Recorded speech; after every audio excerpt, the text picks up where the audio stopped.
दोस्तों आज पाठ योजना 1 के बारे में हम बात करेंगे। तो दोस्तों पाठ योजना 1 है। इसमें सबसे पहले आपके कॉलेज में जैसे भी यदि विद्यालय का नाम लिखवाया जाता है तो विद्यालय का नाम लिख सकते हैं। छात्राध्यापक यदि नाम लिखाया जाता है तो छात्राध्यापक का नाम लिख सकते हैं आप।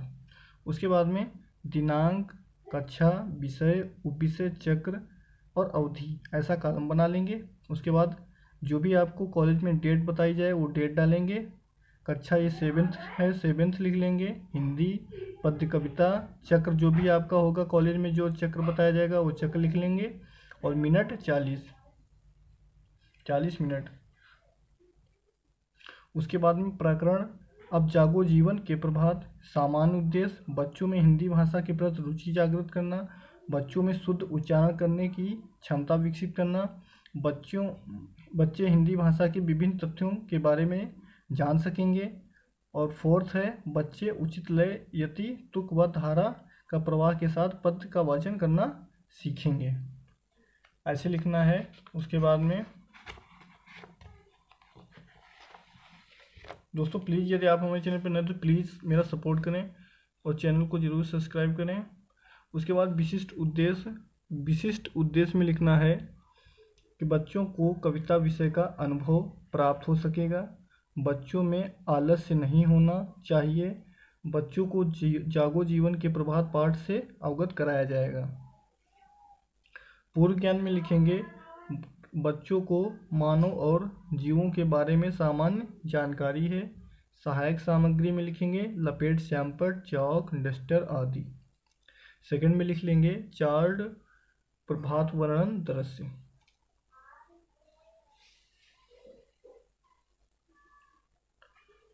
उसके बाद में प्रस्तावना प्रश्न लिख लेंगे। ये हेडिंग डालने के बाद में आप ऐसा कॉलम बना सकते हैं क्रम संख्या, छात्राध्यापक क्रिया और छात्रा अनुक्रिया। दिन में कितनी बार भोजन करते हैं तो 3 बार। शाम को भोजन के बाद क्या करते हैं तो पढ़ते हैं, गृह कार्य करते हैं और फिर सोते हैं। ये लिखना है।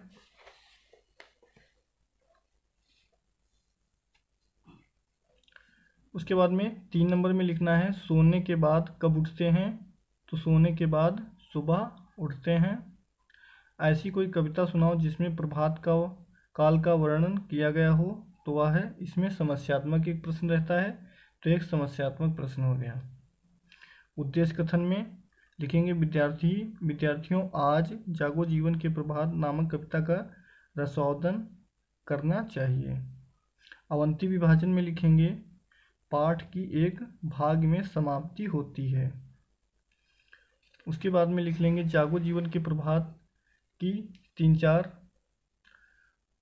पंक्तियों को लिख लेंगे। जागो जीवन के प्रभात ऐसे लिखने के बाद आप ये लिख सकते हैं। तो दोस्तों मैं इनको पढ़ूंगा नहीं, आप वीडियो को रोक करके ये सब लिख सकते हैं। उसके बाद फिर पुनः वीडियो स्टार्ट कर सकते हैं।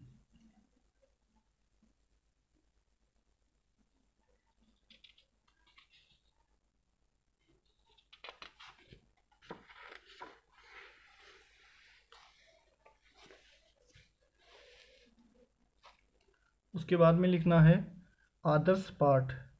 छात्राध्यापक पूर्ण लय, ताल, सुर, छंद, विधान को ध्यान में रखते हुए प्रस्तुत किया गया।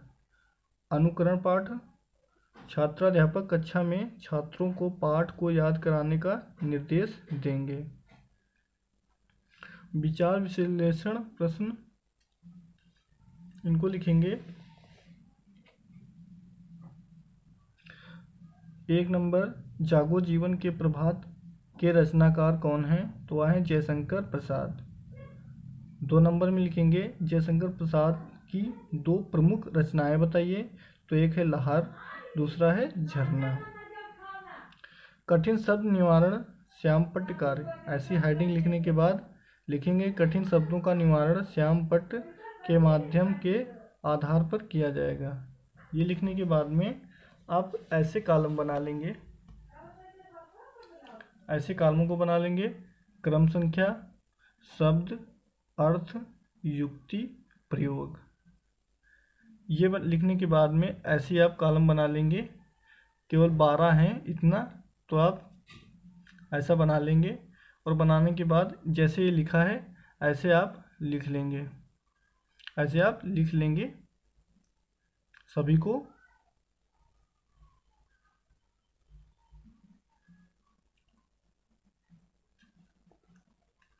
तो चलिए मैं नेक्स्ट चैप्टर पे चलता हूँ। आप वीडियो को रोक करके इसे लिख लें, उसके बाद फिर पुनः वीडियो को स्टार्ट कर दें। उसके बाद प्रस्तुतिकरण की एक हेडिंग लिख लेंगे।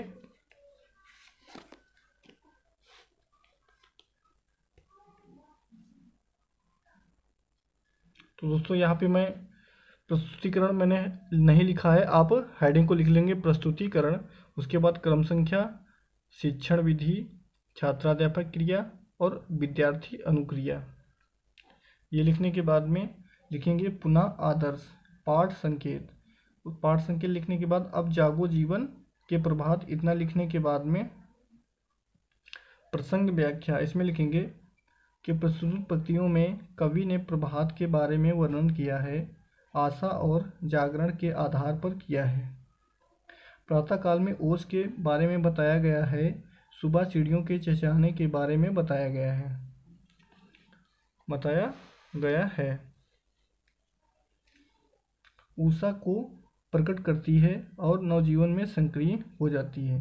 यहाँ पे लिख लेंगे भावात्मक प्रश्न, कवि नवजीवन में प्रभात में किसका अवगत करता है।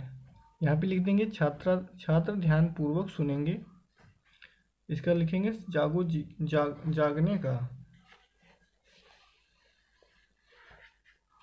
उसके बाद फिर वैसे ही बना लेंगे कॉलम, क्रम संख्या, छात्राध्यापक शिक्षण विधि, छात्राध्यापक क्रिया, विद्यार्थी अनुक्रिया।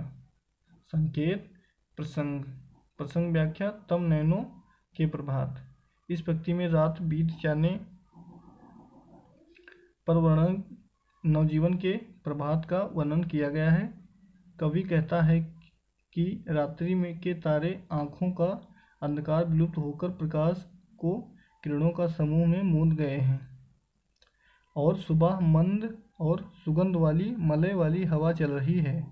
इस प्रभात बेला में नवजीवन में सक्रिय हो जाओ। यहाँ पे लिख लेंगे ध्यान पूर्वक सुनेंगे, या फिर लिख देंगे छात्र ध्यान पूर्वक सुनेंगे।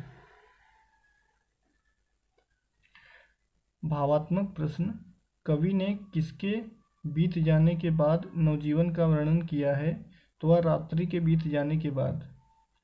प्रातःकाल में कैसी मलय हवा चल रही है, तो वह शीत मंद और सुगंध चल रही है। काव्य सौंदर्यात्मक प्रश्न, इस कविता में कौन सा रस छंद मुक्त है, तो वह है मुक्त छंद। वह छंद हो जाएगा मुक्ति छंद।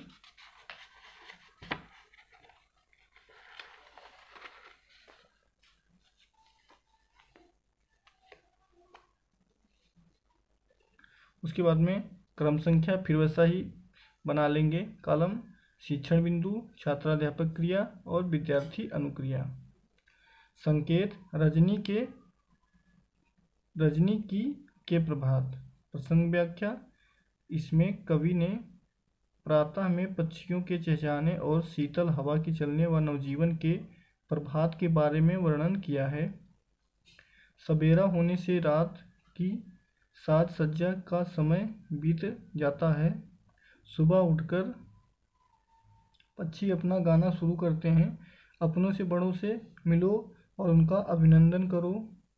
पूर्व दिशा में मंदपंद हवा चलती है और इसे प्रातः की मधुर बेला में जागो और अपने अपने कार्य में लग जाओ। और दोस्तों यहाँ पे लिख देंगे छात्र ध्यानपूर्वक सुनेंगे। उसके बाद में ये प्रश्न लिखेंगे।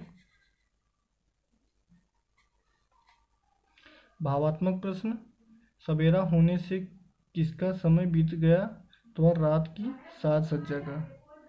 2 नंबर क्वेश्चन, हवा किस दिशा में चलने लगी, तो वह पूर्व दिशा में। काव्य सौंदर्य दर्पण, इस कविता में कौन सा रस प्रयुक्त है, तो वह है वीर रस। दोस्तों उसके बाद में आप एक आर्ट बना लेंगे, जागो सुबह का वर्णन जिसमें हुआ हो। तो मैंने ऐसा बनाया है, आप इससे भी अच्छा बना सकते हैं। तो आप इससे भी अच्छा चार्ट बना लेंगे सुबह के बारे में।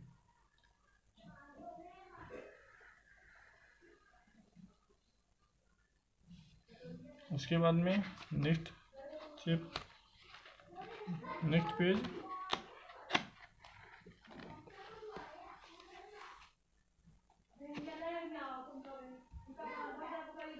पेज, में भाव साम्य इसी प्रकार से अन्य पंक्तियाँ कही गई हैं। रात बिताई पर सूरज ने किरणों को बिखराया, प्रातःकाल ने उठने का घर घर में बिगुल बजाया। आत्मीकरण में लिखेंगे, इस कविता का जागरण गीत है। इसमें अज्ञान और अंधकार को मिटाकर कार्य किया है।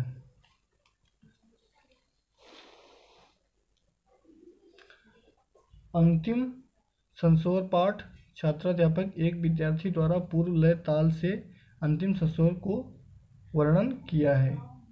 पुनरावृत्ति प्रश्न, जागो जीवन के प्रभात कविता के रचयिता कौन हैं? जयशंकर प्रसाद की 2 रचनाएं बताइए। कवि नवजीवन के प्रभात में किसका आह्वान करता है? और नेक्स्ट क्वेश्चन है कि हवा किस दिशा में चलने लगी है? हवा किस दिशा में चलने लगी है? उसके बाद ग्राहकार में लिखेंगे, निम्नलिखित प्रश्नों के उत्तर दीजिए। उषा द्वारा ओस बटोरने का क्या आशय है? 2 नंबर क्वेश्चन, कवि ने प्रातः काल पृथ्वी पर फैले ओस कणों को क्या कहते हैं? 3 नंबर क्वेश्चन, प्रातः काल से संबंधित कम से कम 2 कविताओं का संकलन कीजिए। कविता की 2 पंक्तियों को पढ़िए।